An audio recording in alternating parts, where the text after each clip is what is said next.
Doa itu kata Nabi SAW, yanfa'u bima nazal wa ma lam yanzil. Doa akan bermanfaat bagi sesuatu yang belum terjadi atau sudah terjadi. Dan kata Nabi SAW, la yaruddul qada illa doa. Tidak ada yang bisa menolak takdir kecuali doa. Mungkin ibu tinggal sekali lagi berdoa Allah ijabah. Kenapa berhenti? Jangan pernah berhenti sampai lihat apa yang ibu minta. Selama ibu tidak minta yang haram, yakin Allah kasih. Renungi ini ya, hadis Nabi SAW diriwayatkan Abu Dawud sama Tirmidzi dengan sanad yang sahih. Hadis ini selalu saya jadikan motivasi buat saya untuk selalu kembali dan bergantung hanya kepada Allah saja.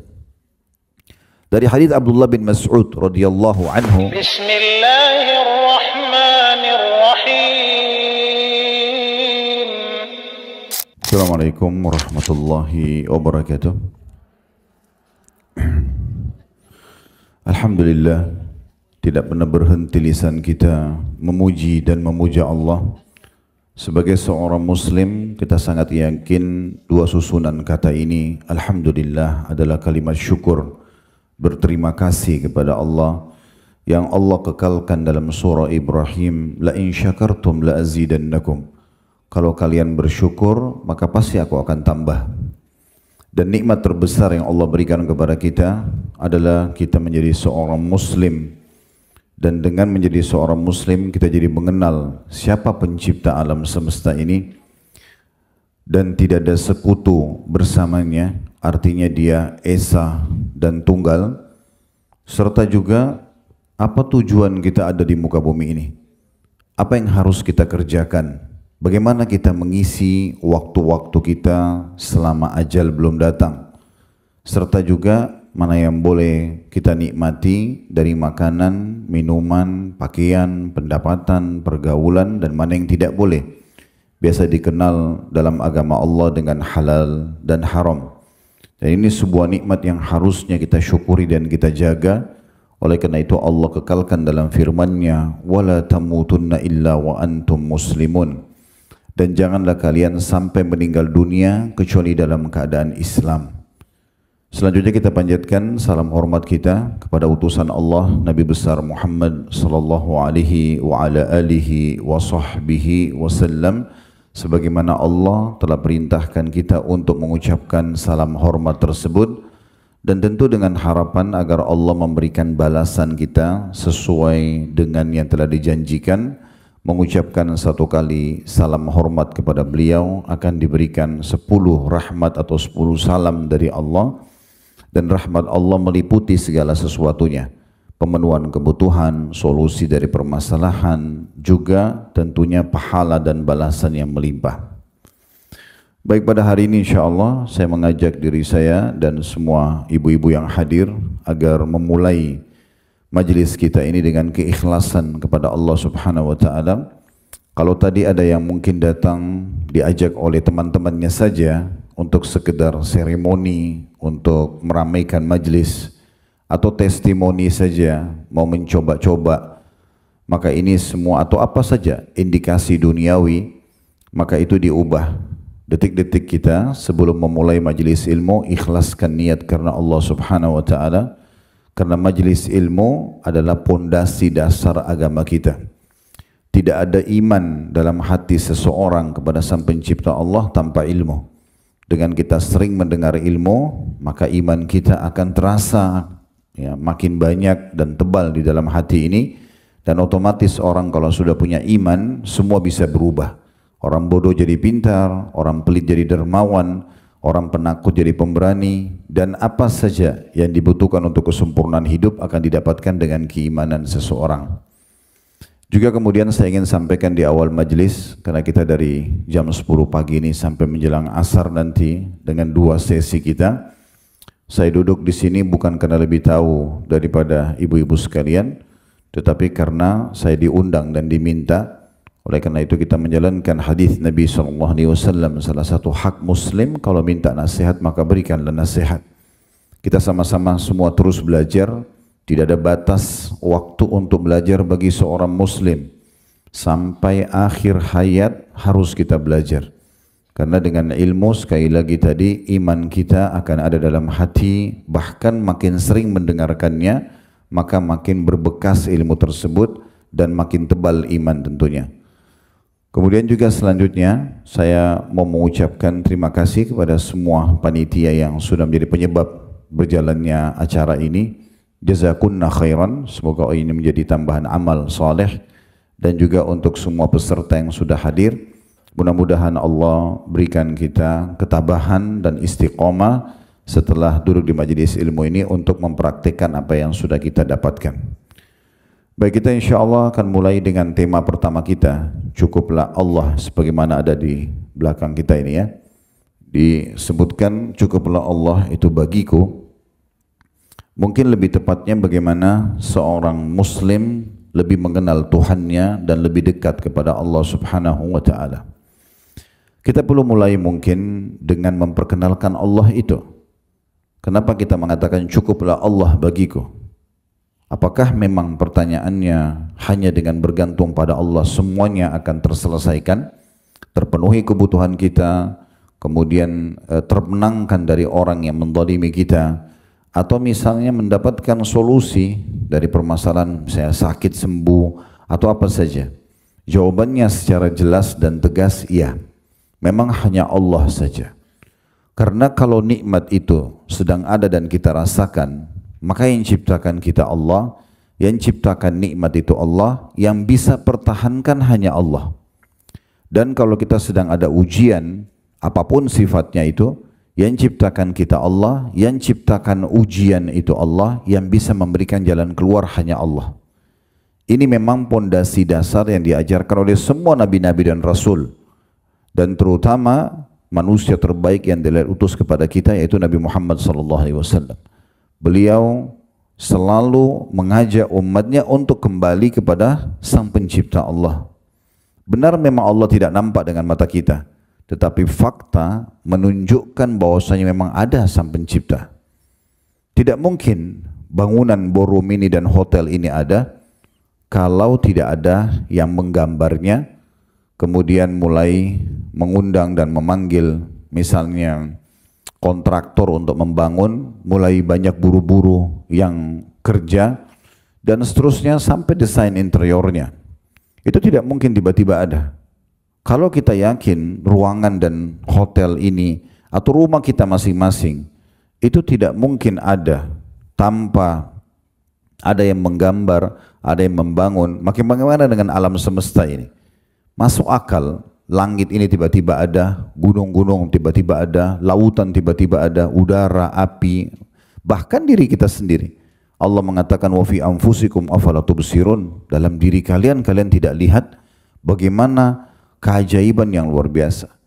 Saya mungkin sebagai seorang laki-laki dan misalnya saya bersatu seorang suami dan mungkin ibu-ibu sebagai seorang istri dengan suaminya tentunya, pada saat ya kita berinteraksi dan akhirnya suami istri itu dan akhirnya hamil dan punya anak, kita bahkan tidak pernah bisa punya pilihan saya mau anak laki-laki atau anak perempuan. Kita bahkan tidak punya andil dengan sehelai rambut anak kita, sehelai bulu yang ada di alisnya misalnya, atau bentuk matanya, atau giginya, atau bibirnya, atau kulitnya, atau apa saja. Kita sama sekali tidak punya andil. Satu waktu pernah salah satu anak yang Allah amanahkan di pundak kami sedang diuji oleh Allah SWT dengan sebuah penyakit dan alhamdulillah sudah sembuh. Waktu itu saya pergi taklim dan pulang ke rumah dan istri saya menyampaikan, tadi anak ini, saya tidak usah sebutkan namanya, anak ini mengucapkan begini, Umi, ya, terus disebut nama dia, mau pergi, menuju ke pintu. Masih kecil, baru bisa bertutur kata mungkin 2 tahunan. Maka pada saat itu istri saya sudah sedih, khawatir ini jangan sampai tanda-tanda ajalnya datang atau seperti apa. Karena perempuan kadang-kadang terbawa dengan perasaan. Begitu saya pulang lalu dia bahasakan. Saya dudukkan dengan baik-baik dan kami duduk di sofa lalu saya mengatakan, saya mau tanya, apa andil saya dan kamu di anak ini? Apa andil kita? Apakah ada andil kita di sehelai rambutnya, di kulitnya, di jenis kelaminnya? Kita nggak bisa apa-apa. Saya cuma diamanahkan sperma. Kamu punya sel telur, Allah takdirkan dia bertemu dan jadi keluarlah anak ini. Kita bahkan tidak bisa pilih. Pemiliknya ini adalah Allah. Sebagaimana kita juga dimiliki oleh Allah Subhanahu Wa Taala. Saya sama kamu cuma pemilik status. Status pada saat sudah lahir anak itu ayah dan ibu. Tidak lebih daripada itu. Kalau orang bisa memahami pondasi dasar seperti ini kita jadi faham sebenarnya. Dari sisi lain, semua yang kita bisa jangkau di alam semesta ini dan tidak bisa dijangkau oleh mata kita, di bumi, di kedalaman lautan, itu kembali memang kepada satu susunan kata yang luar biasa. La ilaha illallah, la ma'buda bihaqqin illallah. Tidak ada pencipta, pemilik, penguasa yang mengatur, yang menghidupkan dan yang mematikan kecuali Allah. Mau pergantian siang malam, turun hujan dari langit, populasi manusia, tumbuh-tumbuhan, hewan, apa saja. Kelebihan kita sebagai seorang muslim, Allah mengajarkan kepada kita, karena kita beriman padanya, kalau Tuhanmu cuma satu. Qul huwallahu ahad. Tuhan, pencipta, penguasa, pemilik, apapun. Nikmat dari dia, ujian dari dia. Yang bisa menambah nikmat dia, yang bisa mengangkat ujian tersebut hanya dia. Dan kita sangat bahagia dengan itu karena kita tidak perlu cari Tuhan-Tuhan lain. Di India sampai hari ini, karena mereka bingung mencari Tuhan, maka ada yang menyembah sapi, ada yang menyembah pohon. Di negara banyak, bahkan di Indonesia masih ada orang menyembah patung.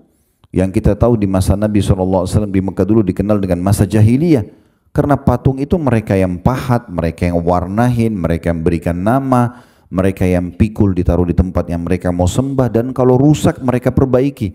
Lalu mereka panggil Tuhan, karena mereka tidak tahu siapa Tuhannya. Tapi potensi orang mengenal Tuhannya itu ada. Makanya mereka mengerucut mencari Tuhan-Tuhan. Ada yang sembah bintang, ada yang sembah dewa-dewa yang mereka anggap dewa itu biasanya malaikat atau jin. Kalau kita alhamdulillah lahir dalam keadaan Islam, sudah diajarkan Tuhanmu satu namanya Allah, ini utusannya, ini kitabnya, tinggal dipelajari. Dan memang syariat yang Allah terapkan dalam hidup kita itu menunjukkan tentang kebenaran keberadaannya. Karena semua yang diperintahkan dalam agama, jujur, amanah, tanggung jawab, bakti sama orang tua, memaafkan orang lain, apa saja, membantu orang susah, jenguk orang sakit, semuanya baik-baik yang di mata manusia memang disukai oleh manusia. Kemudian yang dilarang semuanya buruk-buruk. Misalnya mencuri, menggunjing, memfitnah, memukul, membunuh. Jadi kalau kita pertemukan semua itu, kita akan kembali memang kepada kebenaran adanya Sang Pencipta Allah. Itu pondasi dasar. Dan yang sedang kita sembah, yang sedang kita ingin jadikan sebagai judul kita ini, cukuplah Allah bagiku, itu memang betul-betul zat yang memiliki sifat-sifat yang sangat mulia. Sekarang saya minta kita buka aplikasi Al-Quran kita, coba lihat, buka surah Al-Hasyr, surah nomor 59, di dua ayatnya, ayat 23 dan ayat 24. Kita coba mengenal lebih jauh siapa sebenarnya Tuhan kita ini, sehingga nanti pointernya terakhir sekali, closing daripada tema kita, oh memang betul saya sangat pantas untuk bergantung dan menjadikan Allah saja tempat saya bergantung. Kalau ada orang di depan mata kita, kita berharap orang ini bisa menghormati kita. Orang itu misalnya kalau pasangan hidup kita berharap mencintai kita, atau teman-teman memuliakan kita, maka pastikan yang ciptakan orang itu adalah Allah. Dan yang bisa membuat dia memenuhi apa yang kita inginkan itu juga Allah. Kalau ada seorang yang jahat di depan mata kita, yang ciptakan, pencipta dia Allah. Dan yang bisa menyelamatkan kita dari mara bahaya dia hanya Allah. Dinukil sebuah kisah sebelum kita baca surah Al-Hasyr. Sa'id bin Musayyib rahimahullah pernah datang dalam majlisnya Hajjaj bin Yusuf. Hajjaj bin Yusuf ini kalau kita lihat sejarahnya, orang yang paling kejam dalam Islam itu. Seorang penguasa pada masa itu, siapa saja yang tidak sependapat sama dia bisa dibunuh. Dia tidak peduli ulama atau bukan ulama. Orang itu benar atau salah, bagi dia tidak cocok maka dia bunuh. Dan satu waktu pernah dipanggil Sa'id bin Musayyib dan orang semua tahu ini berarti akan sudah meninggal dunia. Waktu dia masuk, sempat dia komat-kamitkan mulutnya, Sa'id bin Musayyib, lalu kemudian dia masuk. Uniknya, pertama kali terjadi di majlis Hajjaj bin Yusuf, dia berdiri, dia sambut di pintu gerbang istanahnya, dan dia merangkul, memegang, maksudnya saya memegang tangannya Sa'id bin Musayyib, lalu kemudian diajak ke singgasananya. Duduk bersama, kemudian diajak ngobrol, ditanya hukum-hukum agama, lalu kemudian terakhir dia memberikan parfum termahalnya, itu ke jenggot atau ke tangannya Said. Subhanallah, keluarlah dia. Orang semua penasaran, ada apa? Kenapa pertama kali Hajjaj berbuat baik seperti ini pada orang yang sudah dia undang? Biasanya kalau undang seperti ini bisa terjebak, bisa dibunuh gitu. Dan sudah tidak pulang ke keluarganya lagi. Maka ada seorang yang bertanya, apa yang anda ucapkan pada saat anda masuk ke dalam majlis Hajjaj sehingga Hajjaj begitu lunak? Belum pernah kami lihat dia seperti itu sebelumnya. Maka dia mengatakan, saya mengatakan doa, ya Allah, zat yang kami imani, jadikanlah kejahatan dan kekerasan orang ini sebagai kasih sayang untukku. Hanya itu saja. Lalu tiba-tiba penjahat yang luar biasa ini bisa berubah menjadi orang yang sangat baik dengan dia. Itu bukan hanya manusia, kejahatan jin, hewan-hewan buas, semua bisa kita terselamatkan asal kita hanya minta kepada Sang Pencipta Allah Subhanahu wa taala. Kita sekarang baca surah Al-Hasyr, saya akan bacakan ayatnya di mana Allah memperkenalkan di antara sifat-sifatnya, bukan semuanya. Yang bunyinya, Huwallahu alladzi la ilaha illa huwal malikul quddusus salamul mu'minul muhaiminul azizul jabbarul mutakabbir. Subhanallahi amma yushrikun. Yang artinya, dialah Allah. Siapa Allah itu yang kita sembah? Yang kita kalau sholat bina Allahu Akbar, dari kecil kita dengar dari orang tua kita, kalau kita lihat dalam keadaan Islam Allah, semua ustadz kiai menyampaikan Allah dalam khutbah mereka, ceramah mereka, diperkenalkan. Allah mengatakan yang tiada Tuhan selain dia, gak usah cari yang lain, sesembahan yang lain, tempat bergantung yang lain, tempat manja yang lain, tempat memohon yang lain. Dia Tuhan satu-satunya. Lalu disebutkan Sang Raja. Maksudnya tafsirnya Sang Raja yang sebenarnya. Dalam sebuah riwayat yang sahih disebutkan, nanti kalau sudah ditiup sangkakala yang pertama dan semua makhluk sudah binasa, maka Allah Azza wa Jalla akan berfirman mengatakan, Anal Malik, aina muluku dunia. Sayalah raja yang sebenarnya, sayalah raja yang sebenarnya. Mana raja-raja dunia?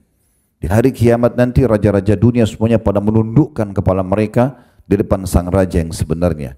Kita sedang berinteraksi dengan pemilik dan penguasa alam semesta ini. Jangan dikecilkan perkara ini. Banyak di antara kita mengecilkan kedudukan Allah Subhanahu wa taala. Contoh misalnya memperkecil sya'an atau kedudukan Allah ini. Kalau dia sakit, yang paling pertama dipikirkan adalah dokter dan obat. Kalau sudah 30 dokter tidak bisa menyembuhkan dia, baru dia sholat malam. Baru dia umroh tawaf untuk minta diberikan jalan keluar oleh Allah atau dari Allah Subhanahu wa taala. Padahal Allah mengajarkan kepada kita berdoa atau manja. Doa itu sebenarnya curhat, manja, mohon, merengek sama Allah. Itu di sebelum aktivitas. Sebelum makan berdoa, sebelum tidur berdoa, sebelum pakai baju berdoa, sebelum keluar rumah berdoa. Mungkin suami istri berinteraksi biologis berdoa. Berdoa semuanya agar minta dulu kepada Allah, nanti Allah jadikan apa yang kita harapkan itu ya kita bisa dapatkan. Allah jadikan dokter dan resep itu menjadi penyebab kita sembuh misalnya. Contoh, nah seperti itu. Dan ini luar biasa, di sini Allah memperkenalkan dialah raja yang sebenarnya, penguasa semua alam semesta ini. Lalu dikatakan yang maha suci, suci dari segala macam yang berisi kekurangan.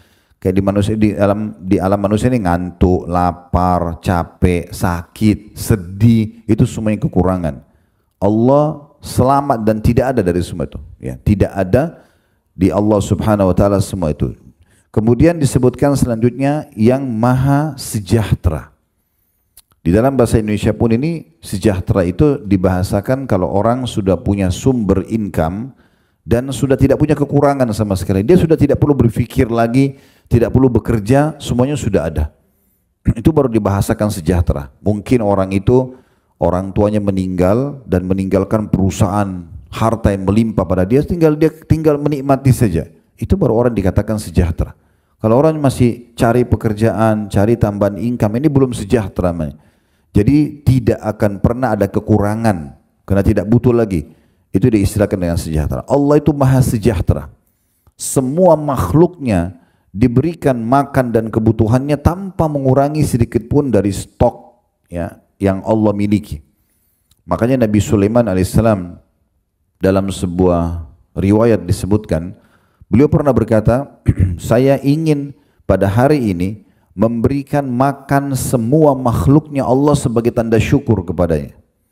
Lalu dia suruh semua dayang-dayangnya, tukang masak di istananya, dari manusia dan jin pun terlibat, buat makanan yang paling banyak. Dibuatlah makanan bergunung-gunung. Kemudian Nabi Sulaiman mengatakan, mulai hari ini saya akan memberikan makan semua makhluknya Allah, dan saya akan mulai dari prajurit-prajurit saya, dan saya akan mulai dari golongan burung-burung saja. Burung dulu, kemudian pindah baru hewan-hewan lain, baru pindah ke manusia, baru pindah ke jin. Pas golongan burung disuruh untuk memakan makanan stok yang dibuat, habis semuanya. Lalu Nabi Sulaiman bilang sama dayang-dayangnya, masak lagi. Ini baru golongan burung sudah habis semuanya. Mereka mengatakan kami sudah tidak mampu lagi. Bahan-bahannya sudah habis, tenaga kami sudah habis. Kalau mau besok kami bisa lakukan. Maka di saat itu Allah membuat Nabi Sulaiman sadar sambil dia mengatakan Maha Suci Allah yang terus memberikan makan makhluknya tanpa pernah habis stoknya. Air tidak pernah habis, buah-buahan tidak pernah habis. Dan Allah memberikan dengan kemahakuasaannya, kita makan sedikit saja, itu kalorinya sudah sangat besar, sudah cukup. Kita makan sepiring nasi misalnya, seharian sudah cukup untuk hidup. Misalnya, kita minum segelas air, cukup sebenarnya itu satu hari misalnya. Bahkan kalau berlebihan, mohon maaf mungkin akan membuat badan kita gemuk dan segala macam. Itu karena memang sebenarnya Allah memudahkan buat kita agar tidak perlu terlalu banyak ya untuk makan dan minum contohnya. Kemudian Allah mengatakan juga yang maha mengaruniai keamanan. Jadi kalau mau cari keamanan hanya kepada Allah.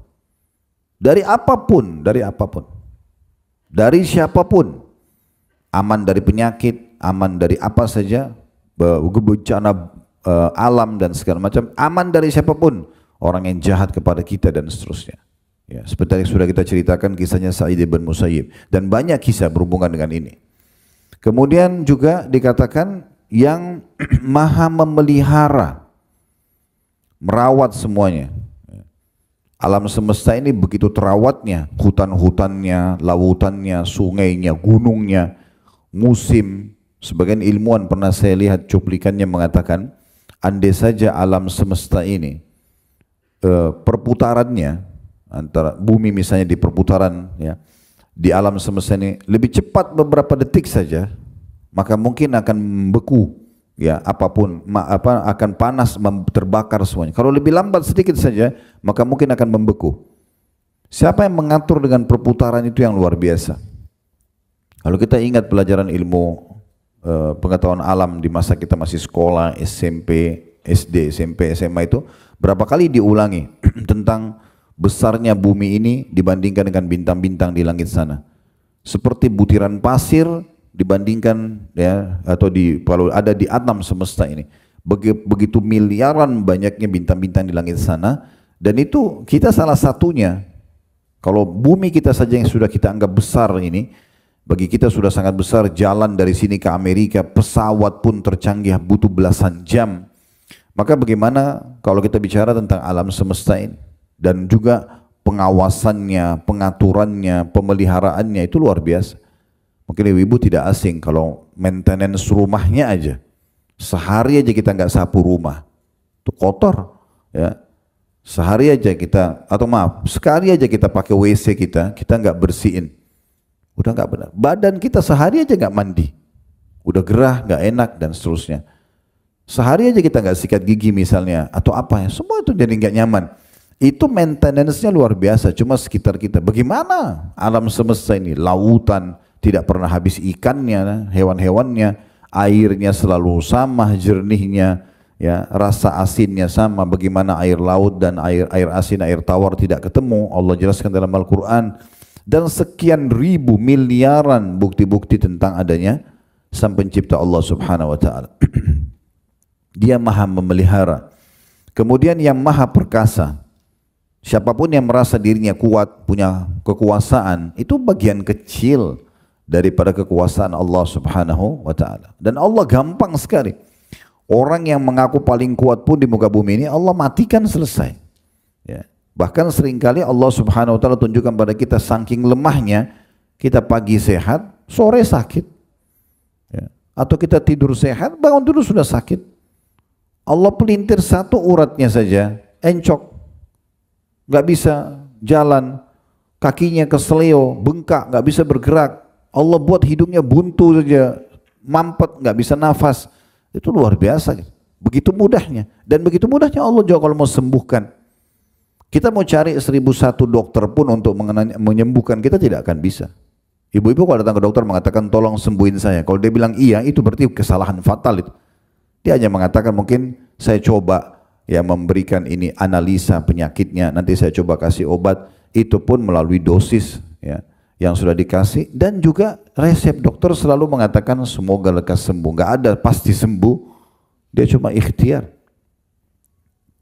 Kemudian dikatakan juga yang maha kuasa atas segala sesuatu. Apa saja itu miliknya Allah. Termasuk diri kita sendiri. Allah maha kuasa. Kemudian yang memiliki segala keagungan. Kalau kita lihat raja-raja dunia, istananya megah, terlihat keagungan pakaiannya dan segala macam lah singgasananya. Maka Allah memiliki keagungan di atas semua itu. Bisa dilihat dari ciptaan-ciptaannya ya. Kemudian yang maha suci juga dikatakan, yang maha penuh dengan keagungan, maha suci Allah terhadap apa yang mereka sekutukan, Di ayat 24-nya Allah mengatakan, Huwallahul khaliqul bari'ul musawwiru lahul asma'ul husna yusabbihu lahu ma fis samawati wal ardi wa huwal azizul hakim. Dialah Allah yang menciptakan. Makna menciptakan ibu-ibu sekalian dari tidak ada menjadi ada. Ya. Jadi kalau ada manusia bilang menciptakan, hak cipta, ini sebenarnya bahasa tanda kutip, masih perlu ditelusuri lagi gitu ya. Karena menciptakan itu dari tidak ada menjadi ada. Bukan sesuatu yang sudah ada, seperti perkataan Namrud kepada Ibrahim. Waktu Ibrahim alaihissalam memperkenalkan Tuhannya Allah, lalu Ibrahim mengatakan, Tuhanku dan Tuhanmu Allah yang menghidupkan dan mematikan. Lalu Namrud dengan sombongnya suruh mengambil 2 orang, prajuritnya suruh ditangkap 2 orang, kemudian didatangkan depan matanya, lalu dia bunuh yang satunya dibiarkan pergi. Lalu dia mengatakan, saya juga menghidupkan dan mematikan. Ini jawaban yang konyol sekali, karena memang yang disuruh pergi sudah hidup sebelumnya. Menghidupkan itu telur, ayam, bebek misalnya, yang kalau kita ambil, dipecahin kita bisa makan. Kalau dibiarin diperam oleh induknya, maka bisa jadi anak daripada ayam dan bebek atau itik itu. Itu namanya menghidupkan. Dari sesuatu yang tidak ada menjadi ada, jadi bisa hidup dan bergerak. Kemudian dikatakan juga yang mengadakan, tidak pernah habis apapun yang dia adakan dari kebutuhan-kebutuhan. Kemudian yang membentuk rupa, yang membuat alis kita seperti ini, jumlah helai bulu alisnya, hidungnya, bola matanya, urat-urat saraf yang begitu rumit yang ada di dalam tubuh kita ini, jari-jari dengan 5 seperti ini, dan segala macam hal lah, susunan gigi dengan fungsinya masing-masing. Lalu Allah kembangkan itu kepada di tengah-tengah manusia, lahirlah dokter THT, dokter mata, dokter gigi, semua hanya untuk melihat bagaimana keajaiban ciptaan Allah Subhanahu wa taala. Saya berapa kali duduk sama dokter-dokter spesialis seperti ini, pergi haji dan umroh bersama kami. Saya coba korek bagaimana mereka memahami spesialis mereka itu dengan keberadaan Allah Subhanahu wa taala. Umumnya semua mengatakan ini satu keajaiban yang luar biasa. Bagaimana susunan gigi itu berbeda-beda fungsinya, dan gigi itu bisa tertanam di gusi dan segala macam urat sarafnya. Itu luar biasa. Mata juga begitu spesialisnya, sampai ada urat saraf ini, ada itu, ada ini, telinga dan segala macam lah. Kalau kita ingin bahas ini panjang sekali di dalam tubuh kita, terlalu banyak. Saya pernah lihat sebuah dokumentasi diilustrasikan tubuh manusia itu. Kalau kita lagi makan makanan ya, manusia itu kalau saya sering bahasakan ibu-ibu sekalian cuma memilih dan menikmati. Ini kita lapar, tiba-tiba otak kita berpikir, oh mau makan yang gurih, mau makan yang manis. Kita cuma milih, habis itu kita nikmatin, makan. Lewat ukuran sepertiga jari kita di tenggorokan, kita sudah tidak punya andil sama sekali. Bahkan kita sudah tidak tahu tadi tempe, ayam, nasi yang kita makan ini yang mana jadi nutrisi tubuh, yang mana kandungan vitaminnya. Itu vitaminnya ada, proteinnya ada, karbonya ada. Itu gimana caranya terbagi di tubuh kita? Pernah kita berpikir gitu?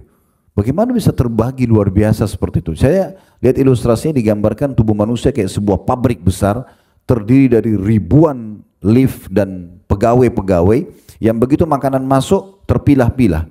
Ini vitaminnya ke sini, yang untuk kulit, yang untuk otot, yang untuk tulang, yang untuk mata, untuk otak. Luar biasa. Kita ini cuma bisa milih lalu menikmati. Selebihnya lewat tenggorokan kita seperti jari, kita nggak punya andil sama sekali. Dan yang tidak dibutuhkan oleh tubuh tersaring. Maaf, kita mules, harus buang. Kalau enggak berbahaya. Bisa mematikan bagi manusia. Ada seorang kapten kapal. Maaf saya cerita ini karena memang bisa diambil ibrahnya. Ada kapten kapal pesiar di Amerika meninggal dunia di dalam WC. Dan pada saat dikeluarkan jenazahnya, itu dicurigai satu kapal. Siapa yang membunuh ini? Diadakan penelitian, dicari-cari, nggak ditemukan ada bekas orang ini dibunuh oleh manusia. Tapi setelah ditelusuri, dicek di bagian tubuhnya itu ternyata ada racun memang ya, ada racun yang membuat dia pada saat menghirupnya dia mati. Itu datang dari tinja dia sendiri. Dia rupanya 2-3 hari nggak buang air, maaf itu begitu kisahnya. Habis itu dia buang air karena kamar mandi WC terlalu kecil, pengap, dia bisa meninggal karena itu. Itu bagaimana? Kotoran itu dia bukan yang buat tapi bisa mematikan buat dia. Dan Allah dengan sebuah sistem yang luar biasa. Kita kalau tubuh butuh nutrisi, lapar. Dan ada sinyal di saat kita sudah makan, ada sinyal untuk berhenti. Itulah kenyang. Bayangkan kalau tidak ada rasa kenyang. Kita tidak tahu kapan kita harus berhenti. Kita tidak tahu, tidak ada rasa kapan kita mau buang air kecil atau buang air besar. Kita tidak punya rasa ngantuk misalnya. Supaya ada sinyal untuk kita istirahat. Itu sistem yang begitu rumit gitu ya. Kalau itu semua tidak ada bagaimana? Dan manusia tidak ada yang bisa mengatakan, oh ya saya yang atur ngantuknya orang. Atau dia, misalnya dia mau paksa aja diri melawan sistem itu atau sunnatullah. Pokoknya saya nggak mau tidur selamanya. Nggak bisa, pasti tidur dia. Ya. Atau dia tidak mau makan, pasti dia mati nanti. Kan begitu. Dia tidak bisa bentrok dengan sebuah sistem yang ada di alam semesta ini. Saya sering kasih contoh ilustrasi ini supaya mudah difahami. Banyak orang di antara kita, mungkin di sini ibu-ibu tidak asing kalau di rumahnya ada lukisan ya. Biasanya di kehidupan kita ini, di manusia ini, kalau ada lukisan yang mirip sekali dengan aslinya, maka itu mahal harganya. Kan itu. Lukisan apa saja, lukisan kalau orang tentunya makhluk hidup tidak bisa, tapi umumnya orang gitu, ada yang gambar orang, ada yang gambar tumbuh-tumbuhan, ada yang gambar misalnya, saya pernah lihat ipar saya kebetulan di Surabaya ini dulu seorang pelukis gitu ya. Dia melukis ini. Alhamdulillah pada saat dia menikah sama kakak saya kemudian dia tanya ini hukumnya seperti apa? Saya jelaskan ini nggak boleh kalau gambar manusia atau hewan-hewan, dia ubah akhirnya. Ada buku yang dia perlihatkan ke saya, buku itu semua lukisan dan di situ ada ditulis misalnya pasar di Mesir tahun 1700 berapa, tahun 1200 berapa Masehi. Itu bisa dilukis lagi jadi mirip mengenang masa itu. Nanti ditulis itu pasar Mesir tahun sekian atau apalah. Tinggal dihilangkan manusianya. Tetapi lukisan-lukisan ini, ibu-ibu sekalian, kita hanya bisa mengenangnya. Ilustrasinya begini. Ada orang kadang-kadang dia misalnya bersama dengan, anggaplah ini contoh saja. Dia bersama dengan seorang pelukis di pinggir pantai. Kemudian pelukis itu membawa papan lukisnya 1 kali 1 meter atau 1 kali 2 meter lah misalnya. Di depan dia sama kita ini yang sedang hadir di situ melihat ada lautan, dan airnya yang biru, ada langit yang biru yang cerah, ada burung yang terbang, ada pohon kelapa misalnya dengan buahnya. Mulailah pelukis itu melukis, dia menciplak apa yang ada depannya. Begitu selesai dan mirip, uniknya sering kali kita di posisi yang bukan pelukis yang melihat itu, kita terkagum-kagum melihat lukisan dia. Kenapa? Karena mirip sama aslinya. Ini kan unik. Kita puji 1 kali 2 meter papan lukisnya yang cuma menciplak dan kita lupa yang aslinya tempat dia ambil. Lukisan itu hanya bisa dikenang. Oh ini pelukis si fulan pernah melukis misalnya di pantai di Surabaya gitu contoh. Contoh saya cuma begitu. Tapi tidak bisa dinikmatin kecuali cuma dikenang.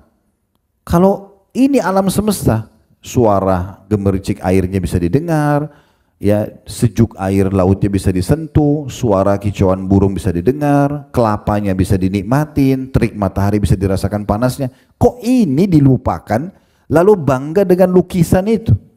Kan itu unik sekali. Ya, kadang-kadang kita tidak berpikir seperti itu. Saya selalu juga mengajak ilustrasi, coba mendatangkan ilustrasi kepada jemaah untuk memahami tentang bagaimana keberadaan Allah Subhanahu wa taala.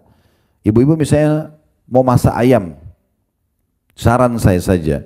Mungkin kita kalaupun umumnya orang beli ayam yang sudah dipotong misalnya. Kalau misalnya beli ayam yang masih hidup kemudian di pasar kita suruh orang itu potong misalnya. Ayam itu mungkin kalau kita mau jamu tamu mau makan langsung kita beli ayam. Ya udah saya mau ayam yang ini, yang besar atau yang jantan atau yang betina.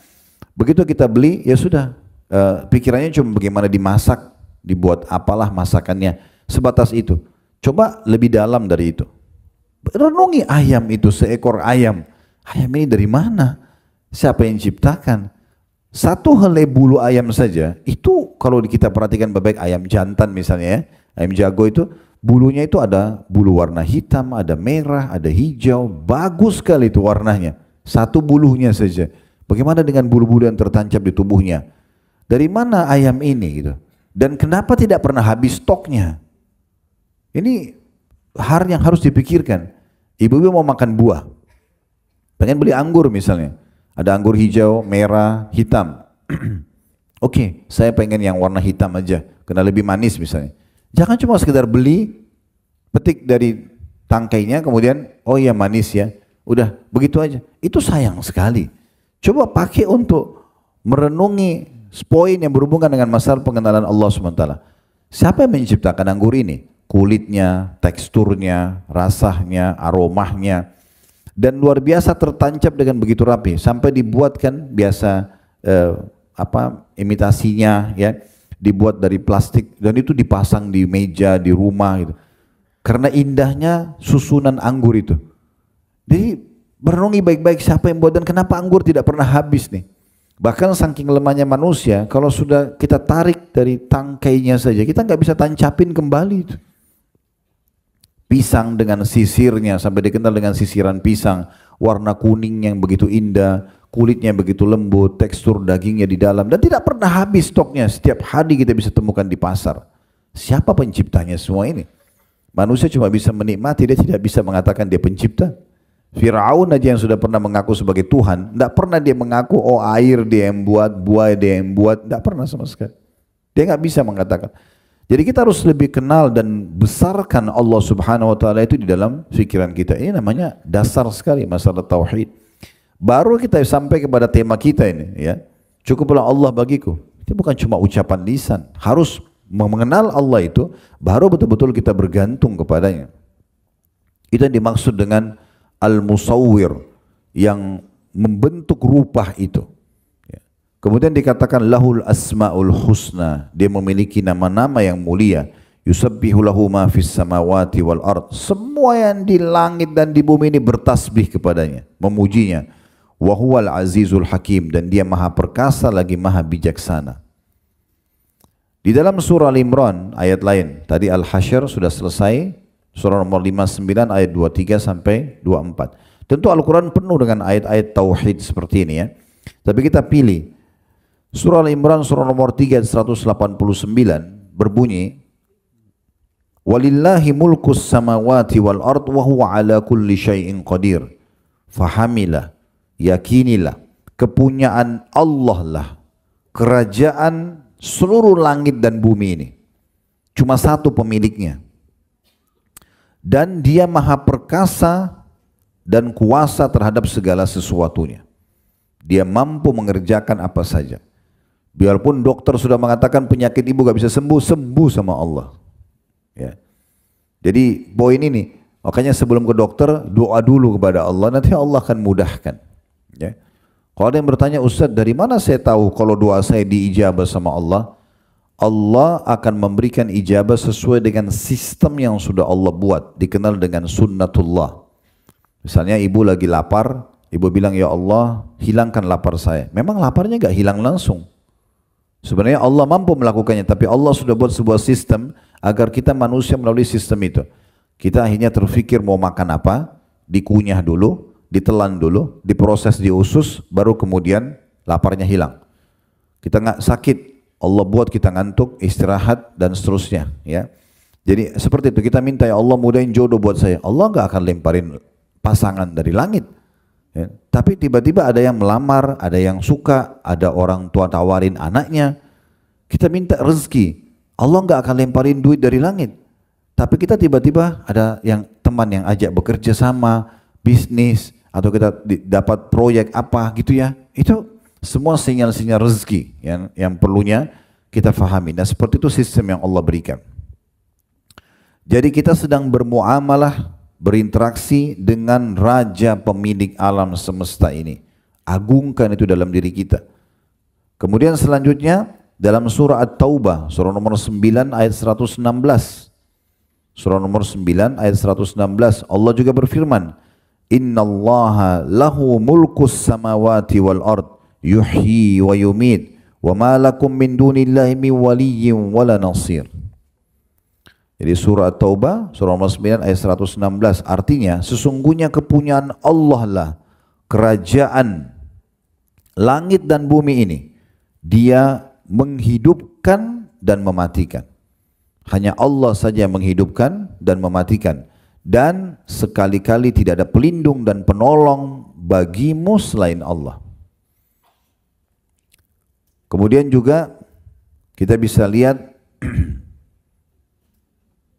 Allah subhanahu wa ta'ala menyebutkan di dalam surah Al-Hajj agar kita berfikir. Surah nomor 22 ayat 73 ya, sampai 74. Ayat ini setiap kali saya baca subhanallah saya merasa merenung lagi ya. Bagaimana dahsyatnya Allah memberikan contoh ini. Agar jangan lagi menyeru selain Allah. Pergi dukun, pakai jimat, minta-minta pada jin yang tidak masuk akal. Ya. Allah subhanahu wa ta'ala mengatakan dalam surah Al-Hajj, surah nomor 22 ayat 73 sampai 74, Ya ayuhan nas, duriba mathalum fassami'u lah. Wahai manusia, telah diberikan perumpamaan. Semua manusia diajak berfikir. Dari suku manapun, ya, laki-laki dan perempuan, muda dan tua, muslim atau bukan orang muslim. Allah Al-Quran mengajak berbicara, Allah mengajak kita berpikir semuanya. Hai sekalian manusia, telah diberikan perumpamaan, dengarkan baik-baik, renungi baik-baik. Innal ladzina tad'una min dunillahi la yakhluqu dzubaban walau ijtama'u lah.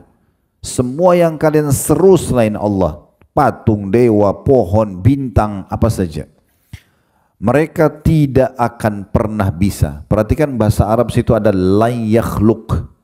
Dalam bahasa Arab itu ada 3 kata yang bisa dipakai untuk mengatakan tidak. Ada la saja, itu artinya tidak. Ada lam sama mim, dibaca lam, tidak pernah. Ada lam sama nun, lan, artinya tidak akan pernah. Allah gunakan lan di sini. La yakhluqu dzubaban walau ijtama'u lah. Mereka tidak akan pernah bisa menciptakan seekor lalat walaupun mereka berkumpul semuanya. Seluruh jin dan manusia bersatu. Tidak usah terlalu jauh-jauh sana. Kita aja di ruangan sini mau ciptakan seekor lalat tidak bakal bisa. Ya. Lalu kata Allah, wa iyaslubhumudz dzubabu syai'an la yastanqidhuhu min. Kalau lalat itu curi sesuatu dari mereka, mereka tidak mampu mengambilnya kembali. Ini kita punya segelas susu, datang lalat ambil setetes susu lalu dia terbang. Kita bisa kejar. Kita bisa ambil kembali. Nggak, Allah bilang, kalau lalat curi sesuatu dari mereka, mereka tidak bisa mengambilnya kembali. Da'ufat talibu wal matlub. Sungguh lemah yang meminta dan yang diminta itu. Ya. Untuk apa? Supaya suami sayang pergi dukun, lintas alam. Untuk apa? Itu kan lintas alam. Minta tolong sama jin. Jin aja nggak nampak sama kita. Bawa fotonya supaya dia suka. Kenapa? Kenapa nggak pakai alam manusia?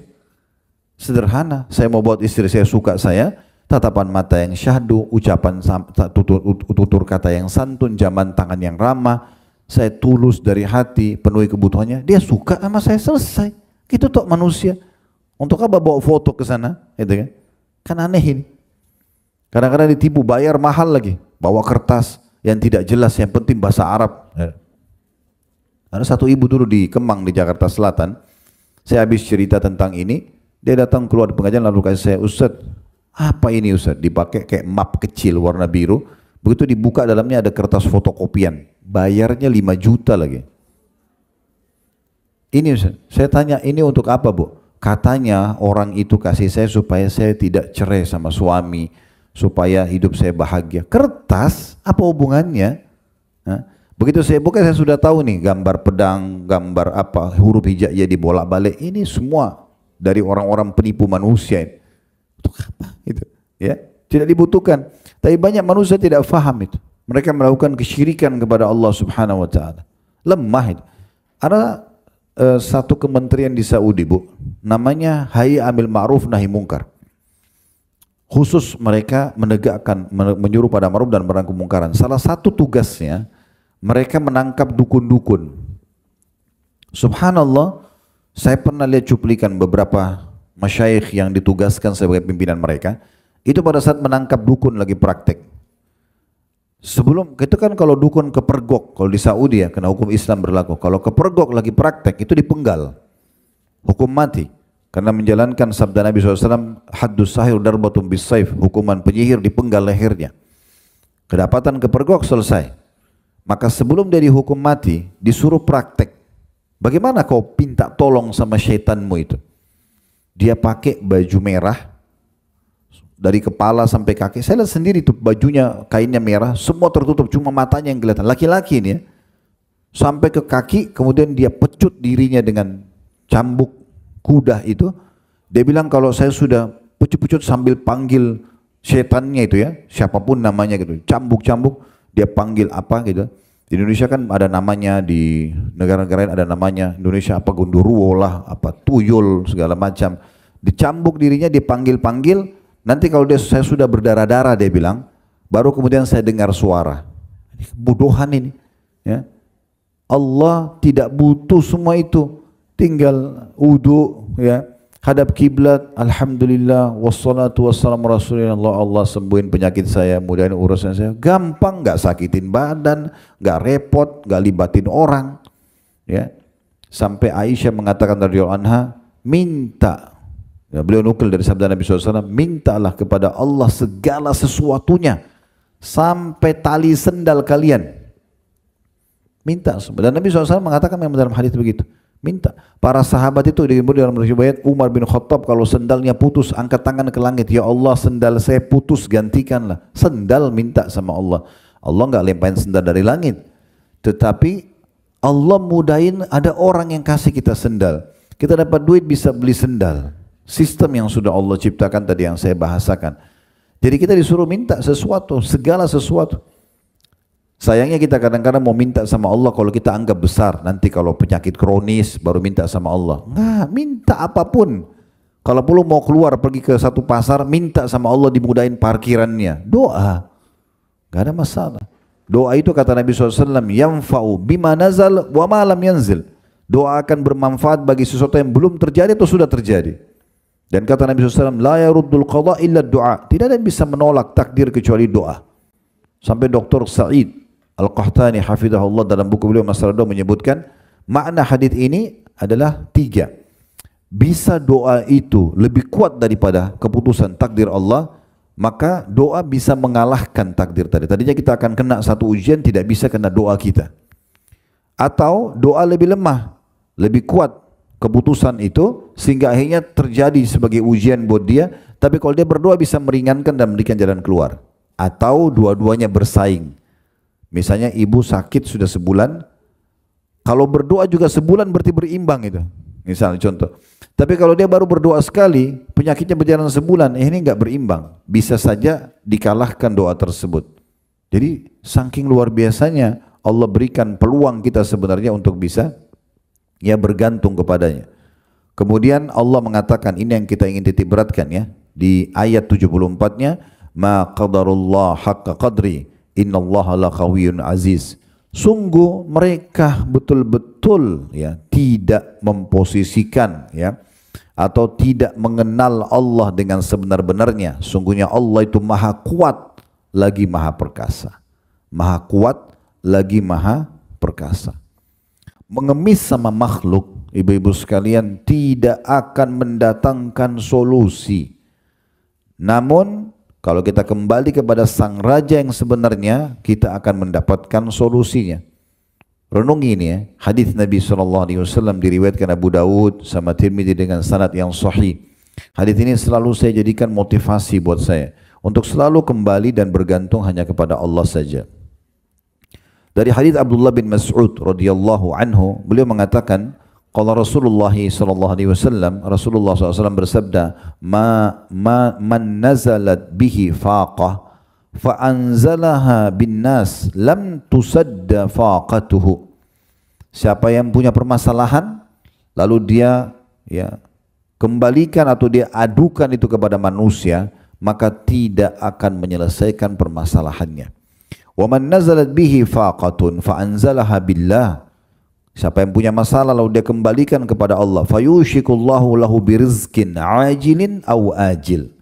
Maka pastikan Allah akan segera memberikan kepadanya solusi cepat atau lambat. Dalam sebuah hadis yang lain riwayat Tirmidzi, man lam yad'ullaha yaghdab alaih. Siapa yang tidak minta sama Allah, tidak merengek sama Allah, tidak manja sama Allah, Allah marah padanya. Ya. Kita kalau sengaja tidak mau merengek, minta, mohon sama Allah dari hal yang kecil sampai yang besar, itu Allah justru marah. Sampai seorang penyair Arab mengatakan, jangan kau minta sama manusia, yang kalau kau minta padanya dia akan marah. Minta ini, minta itu, sekali, dua kali manusia masih kasih, 3 kali, 4 kali dia akan marah. Tapi mintalah kepada zat Allah, kalau kau tidak minta justru dia marah. Kenapa kita enggak gunakan ini sebagai senjata kita yang luar biasa? Orang kita bisa minta apa saja, tanpa perantara lagi. Modalnya hanya ketulusan dalam hati dan mohon. Dipenuhi keyakinan Allah ada dengan keimanannya, maka akan diberikan. Dinukil sebuah kisah, ada seorang da'i dari Saudi. Saya nonton cuplikan ceramahnya, tapi saya rasa kisah ini perlu untuk disebarkan. Pengalaman pribadi beliau. Dia pergi ke Mesir, ada acara di beberapa kota. Sebelum dia pulang ke Saudi, dia bilang, saya mampir ke sebuah masjid yang di kota Kairo, yang kebetulan saya isi ceramah juga di situ sebelum saya ke kota-kota lain. Saya akan take off sekitar jam 6 atau jam 7 pagi. Saya datang dari kota yang sana itu sekitar jam 1 jam 2 malam. Saya butuh istirahat, saya lebih baik istirahat di masjid ini karena dekat dengan bandara. Kemudian baru saya pergi menuju ke bandara nanti selepas sholat subuh. Bahasa dia gitu. Waktu saya masuk ke masjid, lampu masjid menyala, saya pikir ini marbot masjid yang sudah saya kontak memang mempersiapkan buat saya. Saya masuk masjid tidak ada orang. Tapi ada satu orang di mihrab, di tempatnya imam, lagi sujud, lagi sholat. Saya pikir, oh itu marbot masjid barangkali. Selepas dia sholat 2 rakaat, atau pada saat dia lagi sholat, dia bilang, saya dekatin. Saya pengen lihat orangnya betul nggak, tapi dari jarak sedikit. Tidak sengaja saya dengar orang itu lagi berdoa. Rupanya orang itu mengucapkan dalam sujudnya, dan suaranya terdengar karena hening, masih cuma berdua dia. Dia bilang doanya adalah, ya Allah, sungguhnya engkau tahu istriku lagi butuh operasi. Kalau nggak salah butuh 10.000 jenih pon Mesir ya.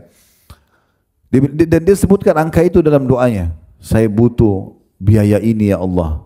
Kalau besok saya tidak dioperasi mungkin bisa meninggal. Sebagai ikhtiar manusia, mudahkan rezeki itu untukku. Sementara aku tidak tahu, aku tidak punya uang itu. Diulang-ulangi doanya. Kata syekhnya ini, saya dengar 2 orang itu, kemudian saya coba menyingkir agak jauh sedikit. Begitu selesai dia sholat, saya dekatin. Ada masalah apa? Dia bilang, saya sudah mengantar istri saya ke rumah sakit. Kalau nggak salah kena penyakit kanker apa, harus dioperasi besok kata dokter. Tapi rumah sakitnya nggak mau lakukan itu. Dokter nggak mau lakukan kecuali ada uangnya. Saya nggak ada uang.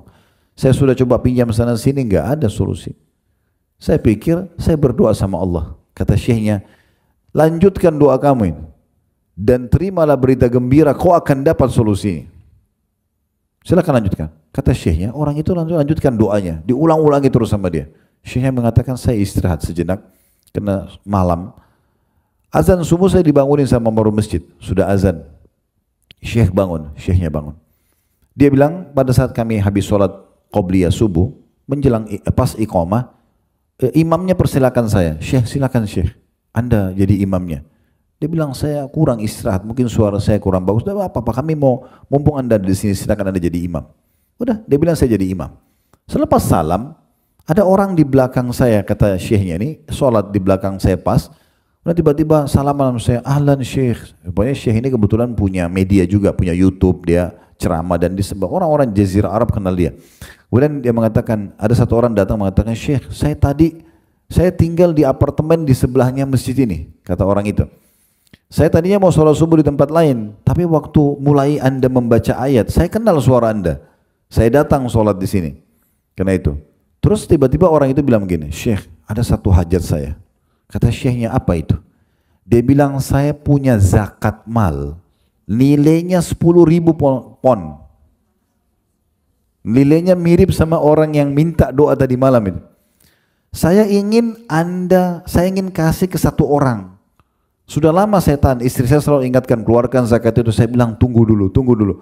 Hari ini saya meminta tolong tunjuk siapa orang yang bisa saya kasih. Syekhnya bilang saya berdiri, saya cari mana orang yang semalam. Rupanya ada di ujung saf di saf pertama. Dipanggil sama syekhnya, sini. Datang orang itu mendekat. Kata syekhnya, coba sampaikan hajat kamu semalam yang kau berdoa. Dia bilang istri saya butuh operasi, butuh uang 10.000 jenih, 10.000 pound. Syekh, orang yang kata syekhnya, waktu dia bilang 10.000 pound, saya bertakbir, Allah Akbar. Orang yang mau punya uang zakat juga bertakbir, Allahu Akbar. Ini kok angka itu bisa pas? Ya. Maka kata syekhnya, orang ini punya zakat, dia mau alokasikan, dan orang ini punya hajat, dia bilang sama punya zakat, maka saya sarankan berikan kepada orang ini. Diberikanlah pada orang tersebut. Orang tadi sujud kepada Allah, bersyukur, ya Allah terima kasih. Orang kembali kepada Allah itu luar biasa. Tinggal butuh keyakinan atau tidak. Ingat ya, kalau ibu menyampaikan hajat kepada Allah, jalankan hadis Nabi SAW, Udu'u rabbakum muqinuna bil ijabah. Berdoalah kalian, manjalah kalian, mohonlah kalian pada Tuhan kalian dalam kondisi penuh keyakinan akan diijabah. Fa inna Allah la yaqbalu du'a min qalbin ghafil. Karena Allah tidak akan pernah menerima doa dari hati yang lalai. Allah terima enggak ya? Ragu. Ya Allah enggak diterima. Ya. Yakin Allah dengar, Allah akan kasih. Tinggal berjalan saja. Dan ingat juga sebuah hadis Nabi SAW, yustajabu li ahadikum malam ya'jal. Pasti akan diijabah doa seseorang antara kalian selama dia tidak tergesa-gesa. Sahabat bertanya, "Wamal isti'jal?" Dalam riwayat, "Kaifa yasta'jil?" Bagaimana tergesa-gesa itu ya Rasulullah? Kata Nabi SAW, "Yaqulu da'utu wa lam yustajabu li fatarakat du'a." Dia mengatakan, saya sudah berdoa tapi belum lihat ijabahnya, lalu dia tinggalkan doa.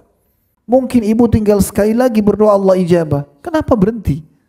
Jangan pernah berhenti sampai lihat apa yang ibu minta. Selama ibu tidak minta yang haram, yakin Allah kasih. Allah kekalkan dalam Al-Quran, wa idza sa'alaka ibadi anni fa inni qarib ujibu da'watad da'i idza da'an falyastajibu li wal yu'minu bi la'allahum yarshudun. Hai Muhammad, kalau ditanyakan kepadamu tentang aku, hamba-hambaku tanya, katakan aku sangat dekat. Aku akan menjawab panggilan-panggilan atau doa-doa mereka. Maka harusnya mereka ya kembali kepada aku, beribadah kepada aku agar mereka mendapatkan petunjuk. Jadi kita harusnya faham ini, dibesarkan kadar Allah Subhanahu wa taala di depan mata kita. Dan ada sebuah hadis juga yang mulia, hadis yang masyhur sekali ya, tapi mengajarkan kepada kita, mengingatkan kita kembali tentang bagaimana Allah Azza wa Jalla memerintahkan kita untuk betul-betul bergantung kepadanya. Dan dari hal yang kecil sampai hal yang besar. Dahulukan Allah, baru kemudian ikhtiar manusiawi. Itu yang baru namanya tawakal. Ya. Dalam hadis Abi Dzar radhiyallahu anhu Al-Ghifari, beliau mengatakan anin Nabi sallallahu alaihi wasallam yarwihi ar-Rabbih azza wa Jalla. Dari Nabi SAW yang menukir riwayat dari Tuhannya, Allah yang maha mulia dan maha tinggi. Ini hadis qudsi. Annahu qal, bahwasanya Allah berfirman, ya ibadi, wahai hamba-hambaku. Allah ajak bicara kita semua. Kami, saya dan teman-teman dai ini hanya penyambung apa yang Allah sampaikan. Bapak Ibu sekalian, ibu-ibu harus renungi baik-baik ini. Ya, Wahai hamba-hambaku, Allah ajak bicara anda secara individu dan kita semua secara umum. Kata Allah, inni haramtu dzulma ala nafsi wa ja'altuhu bainakum muharraman fala tadzalamu. Ingatlah, kata Allah, aku mengharamkan kezaliman atas diriku. Tidak mungkin tidak memberi hak atau mengambil yang bukan hak. Dan aku jadikan haram di antara kalian. Maka jangan kalian saling menzalimi. Ambil yang punya kita saja. Bukan punya kita jangan disentuh. Walaupun sebutir beras, walaupun seteguk air, haram dalam Islam tidak boleh. Dan sumber pendapatan haram bisa mendatangkan banyak mara bahaya. Ya, ributnya rumah tangga, durhakanya anak dan segala macam hal. Kami pernah tabligh akbar di kota Makassar, judulnya akibat makanan haram. Kalau ibu-ibu yang sudah mengikuti medsos kami di Khalid Basarma Official di YouTube, itu ada cari di playlist, akan cari judul bedah buku tentang akibat makanan haram. Itu luar biasa efeknya. Banyak rumah tangga ribut karena itu, banyak anak-anak durhaka karena itu. Bahkan Dr. Ziyad Abadi pernah menyampaikan, dari sumber pendapatan haram ada orang tidak sadar, dia memberikan makan anaknya dari yang haram, anaknya menjadi pembunuhnya karena mau mengambil warisannya. Pernah dengar ada anak-anak bunuh orang tua mengambil warisan? Nah, itu kata beliau itu sumber haram di badannya anak itu, akhirnya Allah jadikan anaknya membunuh dia. Dan sekian banyak masalah yang hadir. Maka tinggali semua kezaliman. Bukan hak kita jangan sentuh. Udah selesai. Dan ingat ya, kita punya kapasitas. Mulut kita ini masuk 1 sendok nasi, 2 sendok udah nggak bisa ngomong. Gitu ya. Kita juga kalau telan itu harus pelan-pelan. Kalau enggak susah kita menelannya. Kapasitasnya ada. Hidung kita Allah buat kecil begini, kita cuma bisa hirup dengan kapasitasnya. Mata kita ada jangkauan melihatnya, tangan bisa jangkauan melihat. Bahkan yang kita kenakan, kopiah saya pakai begini, cuma bisa 1. Pakai 2 kopiah diketawain orang. Gitu. Ibu pakai jilbab double-double diketawain orang. Kan gitu. Baju kita bisa pakai 1, 2 lembar, pakaian dalam sama pakaian 2. Pakai 5 lembar baju, kan itu jadi lucu gitu ya. Sepatu 1 pasang. Punya 5 pasang sepatu, butuh 5 kali. Kalau 1 hari 1, 5 hari baru diganti. Kapasitasnya ada. Kaki kita melangkah ada kapasitasnya. Semua ada kapasitasnya. Supaya kita tidak melebihi itu. Pesan yang kedua, itu pesan pertama dalam hadis ini. Pesan yang kedua, ya ibadi, kullukum dhallun illa man hadaituhu fastahduni ahdikum. Wahai hamba-hambaku, kalian semua sesat. Kalian tidak tahu harus berbuat apa, kecuali yang aku berikan petunjuk padanya. Maka mintalah petunjuk hanya kepadaku, aku akan tunjukkan kalian. Minta sama Allah, nanti Allah akan gerakkan makhluk memenuhi kebutuhan ibu. Jangan ke makhluk lalu tinggalkan Allah, ini kebalik. Minta dulu sama Allah, nanti Allah gerakin tuh semuanya orang-orang untuk datang memenuhi kebutuhan kita. Ini poin, tinggal mengatur saja sebenarnya. Cuma kadang-kadang orang tidak ngatur itu. Ya. Jadi semua kita tidak dapat petunjuk kecuali yang Allah berikan petunjuk padanya. Maka minta petunjuk padaku, petunjuk apa saja. Ngomong, minta sama Allah subhanahu wa ta'ala. Allah marah kalau kita nggak manja sama dia. Ini disuruh manja nggak mau gimana sih? Kan gitu. Pesan yang ketiga, ya ibadi, wahai hamba-hambaku, kullukum ja'i'un illa man at'amtu fastat'imuni at'imkum. Wahai hamba-hambaku, kalian semua lapar kecuali yang aku berikan makanan. Minta makanan padaku. Ini hadis sahih. Ya. Nabi SAW mengatakan, Allah berfirman, minta makanan kepadaku. Ya. Kemudian jadi makanan pun kita minta ya. Pesan selanjutnya, ya. Yang keempat, ya ibadi, kullukum arin illa man kasautu fastaksuni aksukum. Kalian semua wahai hamba-hambaku telanjang, tidak berbusana, kecuali yang aku berikan pakaian padanya. Minta pakaian kepadaku. Disuruh minta makanan, minta pakaian. Ya. Ini baru pesan yang keempat. Pesan yang kelima, jadi minta pakaian. Ya. Minta baju, minta pakaian apa saja sama Allah SWT. Pesan yang kelima, ya ibadi, innakum tukhti'una bil-laili wan-nahar wa ana aghfirudz dzunuba jami'a fastaghfiruni aghfir lakum. Wahai hamba-hambaku, kalian banyak berbuat kesalahan-kesalahan di malam dan di siang hari. Dan akulah satu-satunya yang bisa mengampuni dosa-dosa. Maka mohon ampunlah kepadaku, aku akan maafkan kalian. Ya. Pesan pertama nggak boleh zalim, pesan kedua minta petunjuk sama Allah, pesan ketiga minta makanan sama Allah, pesan keempat minta pakaian sama Allah, pesan kelima minta ampun agar dimaafkan oleh Allah. Ya, karena semua dosa itu Bu ya, penyebab daripada hilangnya fasilitas bertahap. Kalau ibu kerja di satu perusahaan, buat pelanggaran berarti sangat terancam dengan hilangnya fasilitas kerjaan tersebut, sumber income dan segala macam. Nah itu kalau dalam agama kita namanya dosa. Buat pelanggaran dosa berarti akan ada fasilitas yang diangkat. Makanya dalam hadis Nabi SAW dikatakan oleh beliau, ada banyak rezeki hamba yang tertahan karena dosa yang dia lakukan. Jadi nggak usah buat pelanggaran, selesai. Toh juga ada solusinya. Kan? Khamar, minuman keras, nggak boleh. Baik, ada gantinya, ada air putih, ada susu, ada madu, ada sirup. Kenapa harus khamar? Orang mau interaksi biologis, suka lawan jenis, oke. Zina dilarang, ada nikah, kenapa nggak nikah, gitu kan? Kemudian juga makan, diharamkan babi, ada sapi, ada kambing, ada ayam, ada kelinci. Kenapa harus yang haram? Apa masalahnya? Yang haram itu cuma sebagai ujian dan ada gantinya. Kalau orang beriman, nggak bisa makan enak, nggak bisa tidur enak, nggak bisa biologis, mungkin orang melanggar. Ini nggak ada. Pesan yang keenam, ya ibadi, innakum lan tablughu dharri fatadurruni wa lan tablughu naf'i fatanfa'uni. Wahai hamba-hambaku, kalian tidak dapat membahayakanku dan kalian juga tidak dapat memberikan manfaat kepadaku. Ibu kalau dari bayi, kita begitu lahir dari bayi, kita udah bisa ibadah, sudah bisa zikir, udah bisa doa, udah bisa sholat. Sampai kita mati, anggap umur kita 200 tahun lah. 200 tahun kita ibadah. Demi Allah nggak bermanfaat buat Allah itu. Kenapa banyak orang sholat buru-buru, seperti orang store kewajiban saja? Karena dia pikir Allah butuh. Salah Bu, Allah nggak butuh dengan sholat anda, puasa anda, zikir anda. Allah nggak butuh, kita yang butuh dengan itu. Sayang waktu yang dibuang-buang, zikir seperti orang kumur-kumur. Apain? Subhanallah, sampai diresapi maknanya. Alhamdulillah. Ya, wala ilaha illallah, wallahu akbar. Renungi maknanya. Oh ya, maha suci Allah, segala puji bagi Allah. Tidak ada Tuhan yang berhak disembah kecuali Allah. Allah maha besar. Pelan-pelan. Berdoa pelan-pelan. Apa yang diucap? Rabbana atina fid dunya hasanah. Renungi makna. Ya Allah, berikan aku semua kebaikan yang terbaik di dunia. Wa fil akhirati hasanah, semua yang terbaik di akhirat. Wa qina adzabannar, selamatkan kami dari api neraka. Renungi. Makin kita renungi maknanya, itu makin khusyuk namanya, makin konsentrasi, makin mudah diterima. Jadi kita betul-betul tidak akan membahayakan Allah kalau kita tidak bisa memberikan manfaat walaupun kita ibadah seumur hidup kita. Dan juga tidak bisa membahayakan Allah. Artinya kalaupun kita dari lahir bayi sampai mati maksiat terus, tidak ada bahayanya buat Allah.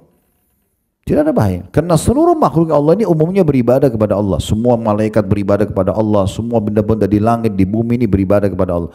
Yang malas ini, yang kufur hanya sebagian kecil dari jin dan manusia. Umumnya semua beribadah kepada Allah.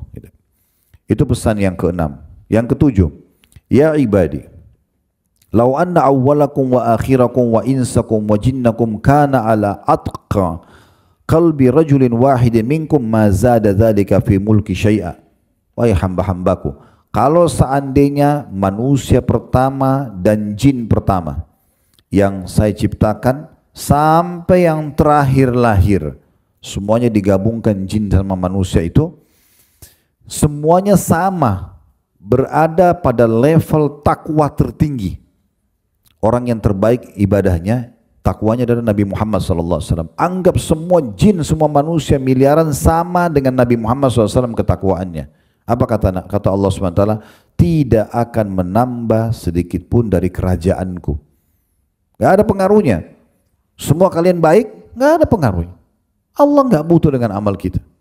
Kemudian dikatakan, ya ibadi, law anna awwalakum wa akhirakum wa insakum wa jinnakum kana ala afjari qalbi rajulin wahidin ma naqasa dzalika min mulki syai'an. Wahai hamba-hambaku, kalau seandainya kalian semua, manusia yang pertama, jin yang pertama sampai yang terakhir, puluhan miliar, ratusan miliar jumlahnya pun, semuanya afjar qalbi rajulin, semua buruk, seperti Fir'aun misalnya, kufur kepada Allah, semua tidak akan mengurangi sedikit pun dari kerajaanku. Tidak ada pengaruhnya sama Allah. Pesan ke-8, ya ibadi, lau anna awwalakum wa akhirakum wa insakum wa jinnakum qamu fi sa'idin wahidin fasa'aluni fa'ataitu kulla insanin mas'alata ma naqasa dhalika mimma indi illa kama yanqusul mikhyatu idza udkhilal bahr. Wahai hamba-hambaku, bila orang-orang terdahulu dan yang terakhir dari seluruh manusia dan jin yang tinggal di bumi ini meminta kepadaku, semua manusia dan jin dari pertama diciptakan sampai yang akhir yang belum lahir sekarang sampai menjelang hari kiamat didatangkan semuanya berkumpul di satu tempat, semuanya minta hajatnya masing-masing, lalu aku penuhi semua permintaan mereka masing-masing itu, tidaklah hal itu mengurangi apapun yang ada padaku kecuali sebagaimana sebatang jarum yang dimasukkan ke lautan. Kita celupin jarum di lautan, diangkat, tidak ada pun setetes air yang tinggal di situ. Kekayaannya Allah seperti lautan yang luas itu. Ya. Sampai saya teringat juga sebuah hadis Nabi SAW, beliau mengatakan kepada Bilal, pada saat Bilal sempat menyimpan kurma yang sangat ranum, bagus sekali, beliau tidak sedekahkan. Lalu Nabi tanya waktu dihidangkan kepada Nabi, apa ini Bilal? Saya simpan butuh anda ya Rasulullah. Kata Nabi SAW, hai Bilal, keluarkan, sedekahkan, jangan tunggu saya. Dan jangan pernah takut miskin dari pemilik singgasana yang agung. Nabi SAW selalu tanamkan pemahaman-pemahaman yang besar seperti itu. Kemudian selanjutnya, ya ibadi, ini pesan yang ke-9. Innama hiya a'malakum uhsiha lakum uwaffiyakum iyyaha. Faman wajada khairan falyahmadillah wa man wajada ghaira dzalika fala yalumanna illa nafsa. Yang artinya, wahai hamba-hambaku, sesungguhnya amal-amal yang kalian lakukan itu, yang saya perintahkan, sholat, puasa, zakat dan segala macam hal, aku catat semua untuk kalian, sebenarnya untuk kalian juga. Kemudian aku memberikan balasannya untuk kalian, ya, untuk kebaikan kalian sendiri. Maka barang siapa yang mendapatkan dalam buku amalan nanti kebaikan-kebaikan karena dia faham ini tujuan dia diciptakan untuk beribadah kepada Allah, hendaklah ia bersyukur kepada Allah. Dan kalau dia mendapatkan selain itu, maka jangan pernah dia salahkan kecuali dirinya sendiri. Hadis yang panjang lebar ini diriwayatkan oleh Imam Muslim, hadis yang sahih.